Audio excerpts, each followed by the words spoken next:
Hi, my name is Greg Fell. I'm Director of Public Health in Sheffield. This is a short video on where we are right now as a city. I'll start with testing or testing, trace and isolate. So testing remains vital to help us contain the spread of COVID-19. Last week we announced 3 new testing sites to make testing really locally available and accessible. So the first unit is up and running. It's based in Alderson Road car park in Sharrow, and the unit will be operating from 8 till 8 for a 3-month period at least, maybe longer, but certainly for a 3-month period. And we're focusing on asking people who have symptoms to get tested.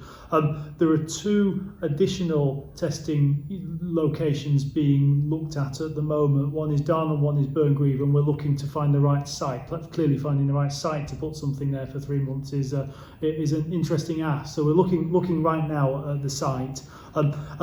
It's important that you know that testing does help contain the spread of the virus, but you'd see it in context. So the purpose of testing is to establish whether you have this illness or not. In the order of 98% of people who have symptoms don't have this illness, but 2% do, and it's finding the 2% that becomes really important.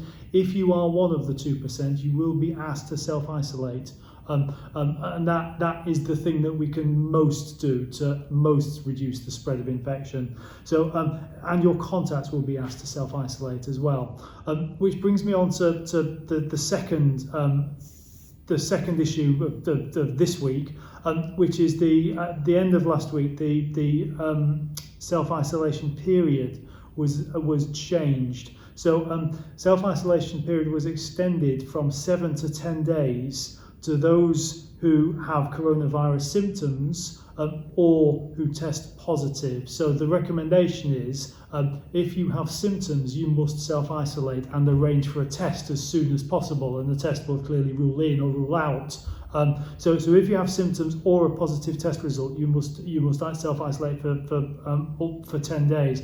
That's been extended from 7 days. The reason for the change is because the evidence changes. Although the evidence is still limited, there's pretty clear evidence to show that people who have COVID-19 and who are mildly ill have the real possibility of infectiousness between 7 to 9 days after the symptom onset. So that was the reason for the change. And I don't think that will go back anytime in the near future. It brings us in line with most of the rest of Europe. Pubs and restaurants is still proving interesting. So I'd ask everyone to remember, if you are out socialising, visiting bars and restaurants, that you complete your contact details to enable track and trace system to operate effectively. Should someone in a bar or restaurant need to track back and work out who was in a certain premises at a certain time. Face coverings is still a topical issue.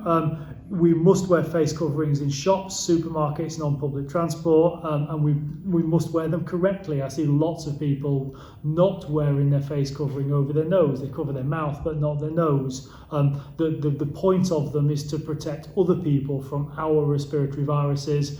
You breathe through your nose, so if the face covering isn't covering your nose, it's not doing much use. And dispose of them properly if you're wearing a disposable face covering. We recommend that people use reusable face coverings, and they can be washed and then reused, and that obviously prevents waste, which is also a good thing. So recently I did a video on how to wear and correctly dispose of a face covering, and we'll put the link at the bottom of the slide. And lastly, this week every citizen of Sheffield will get a letter from me with more information about staying safe and more information about how to avoid being a contact of a case.